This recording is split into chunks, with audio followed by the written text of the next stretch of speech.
tadi mengikuti perbincangan kami mengenai pengelolaan perparkiran, terutama adalah penegakan peraturan terhadap pelanggaran perda perparkiran di Kota Surakarta bersama Bapak Muhammad Usman, Kepala UPTD Perparkiran di Subkominfo Surakarta, dan Bapak Henry Satyanugraha, beliau Kasubag TU UPTD Perparkiran di Subkominfo Surakarta. Baik pemirsa, tadi sebelum kita break kita sudah membicarakan ada begitu dinamika di lapangan ya Pak, dinamika di lapangan bagaimana proses penegakan ini. Nah, enten target bener Pak Jan ini. Targetnya kan ini masa-masa mungkin edukasi, masa-masa ini jane nggih pun suwi gitu, suwi 2 tahun itu ya. Tapi yang speed motor mungkin baru saja. Langkah-langkah sosialisasi dan edukasi kepada masyarakat selama ini yang sudah dilakukan oleh secara khusus di unit penjenengan Pak Usman. Ya.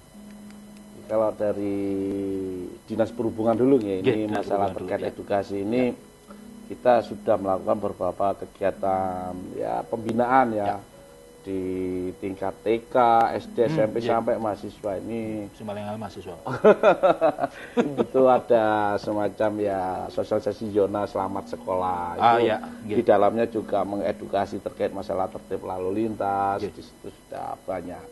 Dan terkait masalah kebijakan ini, terkait edukasi kita sudah melakukan beberapa sosialisasi ya melalui leaflet, pamflet di Car Free Day itu juga pernah kita lakukan sosialisasi di sana. Jadi mereka sangat-sangat memahami bahwa Solo ini semakin hari udah semakin macet kan gitu. Dalam arti kita pahamilah sekarang dari Kleco mau ke Balai Kota kan itu. Dulu paling 10 menit, 15 menit udah sampai, tapi sekarang bisa sampai 30 menit sampai 45 menit. Ini kan sudah menunjukkan bahwa Solo ini sudah mulai tidak nyaman. Dan ini makanya kita sebagai pelayan masyarakat ini mencoba kan untuk bisa mengurai daripada sistem lalu lintas yang ada di Kota Solo ini tetap nyaman. Yang dulunya 15 menit paling enggak ya 20 menit lah kan itu, jangan sampai 30 sampai 45 menit. Traffic light Pak.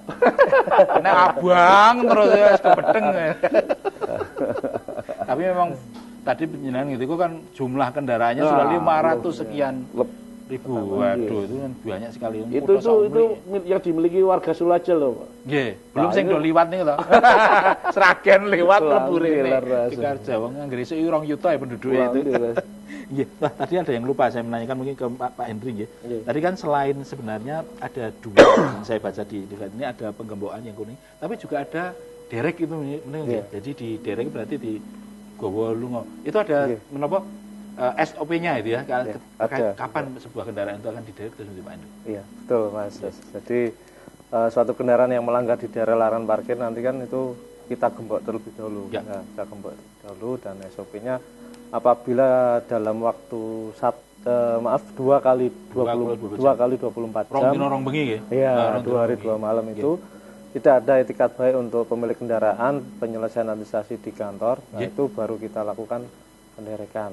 Oh, iya. Tapi berarti ini ditarik di Sukominfo. Betul, belum pernah terjadi. Oh, belum pernah terjadi. Karena orang kemudian tergesa-gesa untuk pasti sudah gembok pasti maksimal itu 4 jam mereka sudah melakukannya. Jadi pemirsa Mas jadi kalau kepeksa kendaraan penjenengan menika digembok, itu penjenengan nanti akan mendapatkan kartu oranye ini.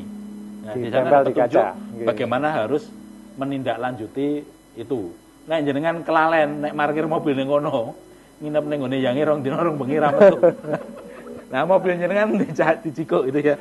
Tapi begitu penjenengan melihat kembali ke kendaraan dan menemukan ada mobil sudah tergembok rodanya, kemudian ada kartu warna oranye ya seperti yang ditayangkan ini, segeralah ke Dinas Perhubungan untuk menyelesaikan urusannya ini secara adat. Nah, ada biaya administrasi, bukan denda tapi biaya pembukaan. Nah, pembukaan. Jadi itu yang penting itu. Jadi jangan sampai, karena tadi kan ternyata 2 kali 24 jam ternyata tidak mengurus hal ini kan, kemudian baru direk. Baik, waktu kita tinggal sedikit nih Pak Usman. Jadi mungkin ini terakhir, untuk closing statement, apakah itu bisa himbauan pada masyarakat terkait supaya perparkiran lebih tertib lagi di Kota Surakarta, Pak Usman. Iya Mas Ar. Saya yang budiman warga Solo dan sekitarnya gitu. kami himbau untuk di Solo untuk tetap menjaga tertib lalu lintas ya, rambu-rambu kalau memang ada di situ daerah larangan semacam city walk, terus di atas jembatan, daerah tikungan, daerah penyeberang jalan, dan untuk dihindari untuk supaya tidak melakukan pelanggaran di sana. Ya. Harapan kami ini jangan sampai dengan semua kena gembokan itu. Harapan kami dengan adanya acara ini ya pelanggaran di daerah larangan yang ada di Kota Solo ini sudah bisa berkurang. Ya. Harapan kami. Baik.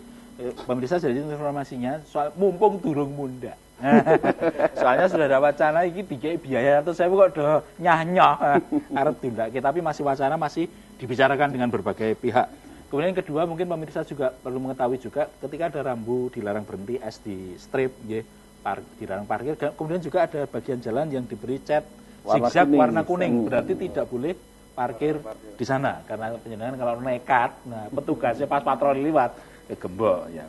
Baik, demikianlah pemirsa tadi pembicaraan kita mengenai bagaimana penindakan pelaksanaan perda tentang pemindahan kendaraan ya, kemudian tentang perparkiran juga di Kota Surakarta. Kita berharap Surakarta ini nanti ada di kota mais itu pasti kan akan lebih banyak pengunjung, nek ngantek ruwet itu kan terus wong wegah rene. Ya, baik, semoga bermanfaat. Sampai bertemu lagi nanti di lain kesempatan. Mungkin alatnya pun tadi sosialisasi mulai. Wah, sing alat mobile ini Pak.